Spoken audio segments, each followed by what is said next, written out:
2019년 3월 15일 서울국제공항 J터미널은 평소와 다름없이 분주했다. 새벽 6시 30분 한국스카이항공 KS901편이 파리 드골 국제공항을 향해 출발할 예정이었다. 12시간 30분의 긴 여정을 앞둔 승객들은 하나둘씩 탑승구 앞에 모여들었다.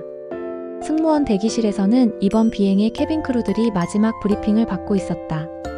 그 중에는 입사 5년차의 베테랑 승무원 김소영이 있었다. 170cm의 훤칠한 키에 단정한 외모, 그리고 무엇보다 승객들을 대하는 따뜻한 미소로 유명한 그녀는 동료들 사이에서도 인기가 높았다. 오늘 파리 날씨가 좀 쌀쌀하다고 하니까 승객분들께 담요 서비스 좀 더 신경 써주세요. 수석 승무원 박미라의 당부에 소영은 다른 동료들과 함께 고개를 끄덕였다. 이런 평범한 일상이 곧 악몽으로 바뀔 줄은 아무도 몰랐다. 비행기는 정시에 이륙했다. 에어버스 A330 기종으로 총 승객 284명과 승무원 12명이 탑승했다. 소영은 이코노미 클래스 중간 섹션을 담당했다. 평소처럼 안전시연을 마치고 기내식 서비스 준비에 여념이 없었다. 소영아, 27A 승객이 담요 하나 더 달라고 하시는데. 동료 승무원 정은지가 소영에게 말했다. 소영은 미소를 지으며 담요를 가져다 주었다. 그 승객은 70대로 보이는 할아버지였는데 파리에 사는 딸을 만나러 간다고 했다. 편안한 여행 되세요. 소영의 마지막 인사였다. 오후 2시 30분경 기내식 서비스가 한창이었다. 소영은 갤리기네 주방에서 음료를 준비하고 있었다. 은지가 마지막으로 소영을 본 것도 이때였다. 나 화장실 좀 다녀올게. 음료 서비스 부탁해. 응, 다녀와. 은지가 화장실에서 돌아왔을 때 소영은 보이지 않았다. 처음에는 다른 섹션을 도우러 간 줄 알았다. 하지만 30분이 지나고 1시간이 지나도 소영은 나타나지 않았다. 소영이 어디 있지? 수석 승무원 박미라가 궁금해하며 다른 승무원들에게 물었다. 하지만 아무도 소영을 보지 못했다고 했다. A330은 큰 기체지만 그렇다고 해서 사람이 사라질 만큼 넓지는 않았다. 미라는 체계적으로 수색을 시작했다. 먼저 화장실들을 모두 확인했다. 총 8개의 화장실 중 어느 곳에도 소영은 없었다.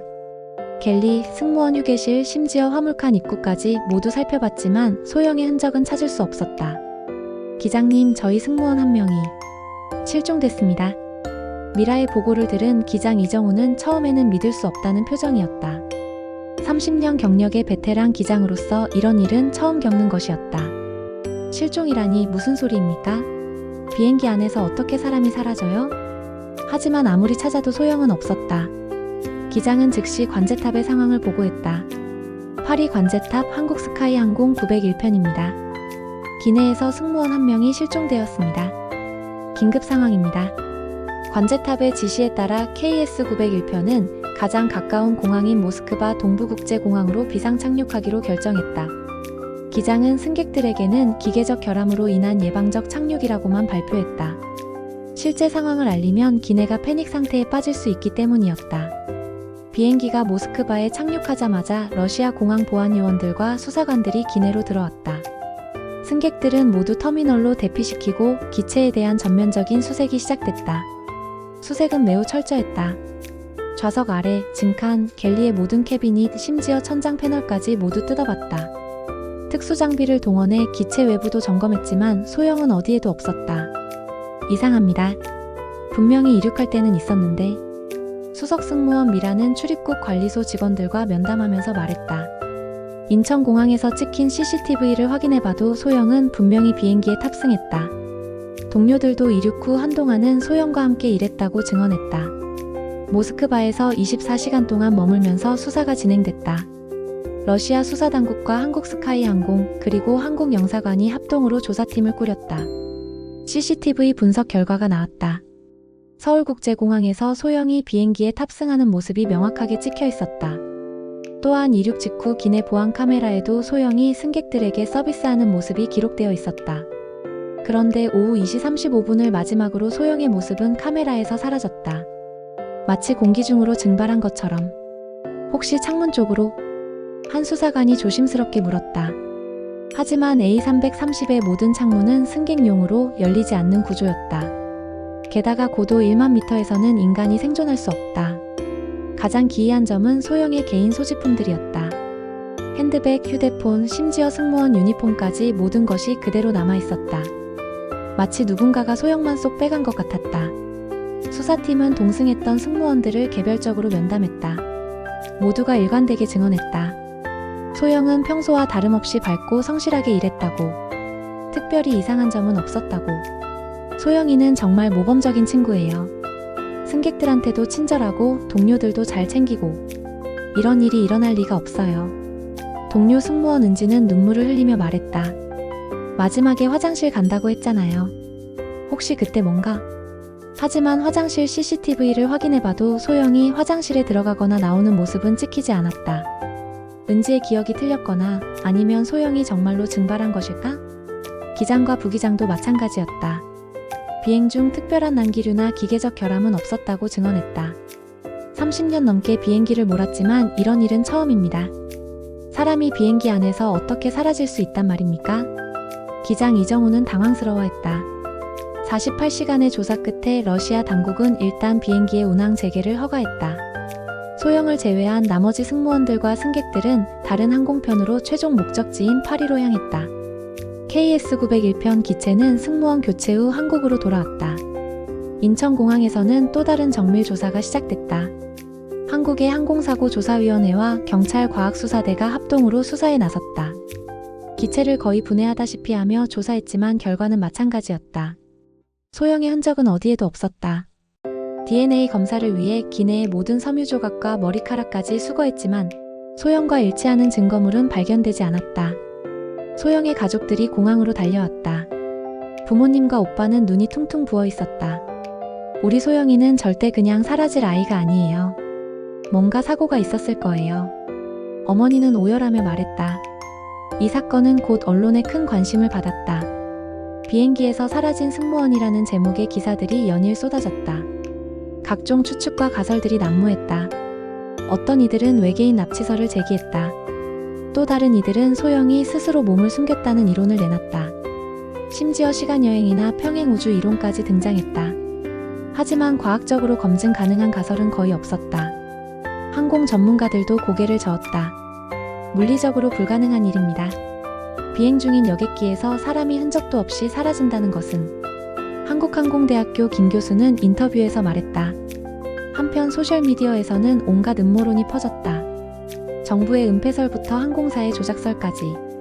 하지만 이런 추측들은 구체적인 근거가 없었다. 6개월간의 집중 수사에도 불구하고 소영의 행방은 여전히 오리무중이었다.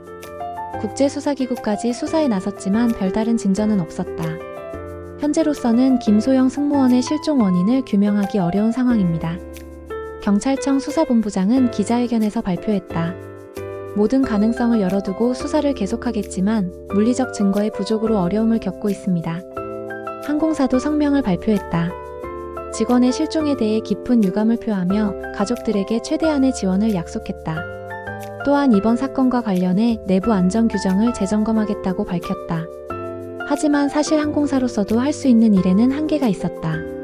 승무원이 근무 중 실종된 사례는 전 세계적으로도 매우 드물었기 때문이다. 소영의 실종은 가족들에게 말할 수 없는 고통을 안겨주었다. 특히 어머니는 밤잠을 이루지 못했다. 우리 소영이가 어디서 무슨 일을 당하고 있는지, 밥은 먹고 있는지. 아버지 김태수 씨는 직장을 그만두고 딸을 찾는 일에 매달렸다. 전국의 실종자 쉼터를 돌아다니며 소영의 사진을 보여주었다. 혹시나 하는 마음에 해외까지 나갔다. 딸이 비행기에서 사라졌다고 하면 다들 이상한 눈으로 봐요. 하지만 저는 포기할 수 없어요. 오빠 김정훈 씨는 사설 탐정까지 고용했다. 하지만 전문가들도 뚜렷한 단서를 찾지 못했다. CCTV에 찍힌 게 마지막이에요. 그 이후로는 어떤 흔적도 없어요. 탐정 이 씨는 한계를 털어놨다. 이 사건은 함께 비행했던 승무원들에게도 큰 충격을 안겨주었다. 특히 마지막에 소영을 본 은지는 심각한 죄책감에 시달렸다. 내가 화장실에 가지 않았다면, 내가 소영이와 계속 함께 있었다면. 은지는 우울증으로 치료를 받아야 했다. 다른 동료들도 마찬가지였다. 비행 공포증이 생긴 승무원도 있었다. 수석 승무원 박미라는 책임감에 짓눌려 사표를 냈다. 제가 팀을 제대로 관리하지 못했어요. 소영이에게 무슨 일이 일어났는지도 모르는 채로 어떻게 계속 일할 수 있겠어요? 대한항공은 관련 승무원들에게 심리 상담을 제공했지만 트라우마는 쉽게 치유되지 않았다. 실종 1년 후 예상치 못한 제보가 들어왔다. 당시 KE901편에 탑승했던 승객 중 한 명이 경찰서를 찾아온 것이다. 그날 화장실에 가려고 복도를 걸어가는데 승무원 한 분이 화물칸 쪽으로 내려가는 걸 봤어요. 60대 사업가 박모 씨의 증언이었다. 그는 당시에는 대수롭지 않게 생각했지만 실종 소식을 듣고 나서야 이상하다는 생각이 들었다고 했다. 승무원이 화물칸에 갈 일이 있나 싶어서요. 그래서 뒤따라가려고 했는데 갑자기 난기류가 와서 자리로 돌아갔어요. 이 증언은 새로운 가능성을 열었다. 혹시 소영이 화물칸에서 사고를 당한 것은 아닐까? 하지만 당시 수사에서 화물칸은 이미 철저히 조사됐었다. 게다가 화물칸은 승무원이 비행 중에 출입할 수 있는 곳이 아니었다. 기압 차이 때문에 문이 열리지 않아요. 설령 열린다고 해도 산소가 부족해서 몇 분 내에 의식을 잃게 됩니다. 항공 전문가들은 이 가설에 대해서도 회의적이었다. 시간이 지나면서 전문가들은 다른 각도에서 이 사건을 분석하기 시작했다. 혹시 소영이 정신적 문제를 겪고 있었던 것은 아닐까? 정신과 전문의들은 해리성 정체감 장애나 급성 스트레스 반응 가능성을 제기했다. 극도의 스트레스 상황에서 기억을 잃거나 정신적 공백 상태에 빠질 수 있다는 것이었다.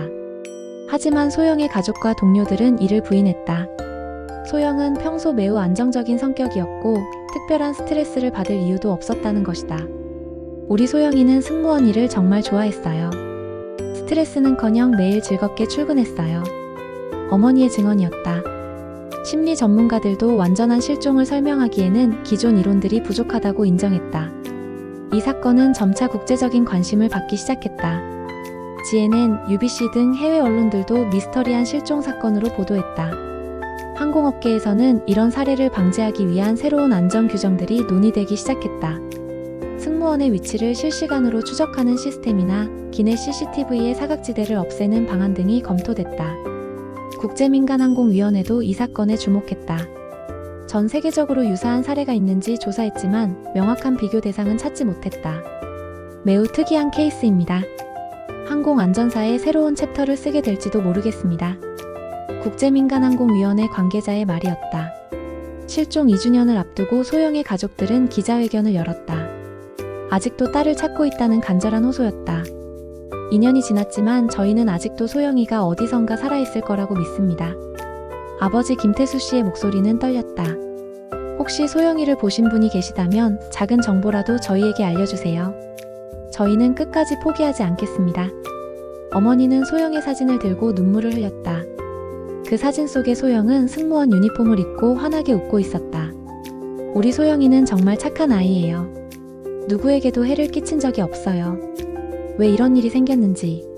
가족들의 절망적인 모습에 많은 사람들이 마음을 아파했다. 온라인에서는 소영이를 찾아주세요 라는 해시태그 운동이 벌어지기도 했다. 그로부터 6개월 후 예기치 못한 단서가 나타났다. 러시아의 한 공항 직원이 당시 KS901편을 정비하면서 발견한 이상한 점을 제보한 것이다. 비행기 바닥에 패널 하나가 약간 느슨했어요. 당시에는 대수롭지 않게 생각했는데 이반 체르노프라는 이름의 정비사였다. 그는 뒤늦게 이 사실을 떠올리고 러시아 공항 당국에 신고했다. 한국 수사당국은 즉시 러시아로 조사관을 파견했다. 해당 항공기를 다시 한번 정밀 조사하기로 한 것이다. 하지만 2년이 지난 지금 그 비행기는 이미 수백 번의 비행을 거쳤다. 당시의 흔적을 찾기는 거의 불가능했다. 그럼에도 불구하고 수사진은 포기하지 않았다. 혹시 놓친 부분이 있을지 모른다는 생각에서였다. 2024년 현재 김소영 승무원의 실종 사건은 여전히 미해결 상태다. 5년이 지났지만 그녀의 행방은 여전히 오리무중이다. 이 사건은 항공업계에 많은 변화를 가져왔다. 승무원의 안전관리 시스템이 대폭 강화됐고 기내 CCTV의 사각지대도 크게 줄었다. 또한 승무원들의 심리적 지원 프로그램도 확대됐다. 하지만 가장 중요한 질문은 여전히 남아있다. 김소영은 어디로 갔을까? 과학적으로 설명할 수 없는 이 사건은 많은 사람들에게 숙제를 남겼다. 우리가 살고 있는 세상에는 아직도 모르는 것이 너무 많다는 것을, 그리고 때로는 합리적 설명으로는 이해할 수 없는 일들이 일어난다는 것을.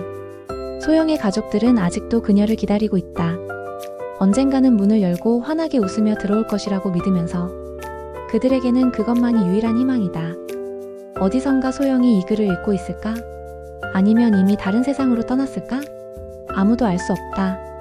다만 확실한 것은 김소영이라는 한 젊은 여성이 존재했다는 것, 그리고 그녀를 사랑하는 사람들이 여전히 그녀를 기억하고 있다는 것이다.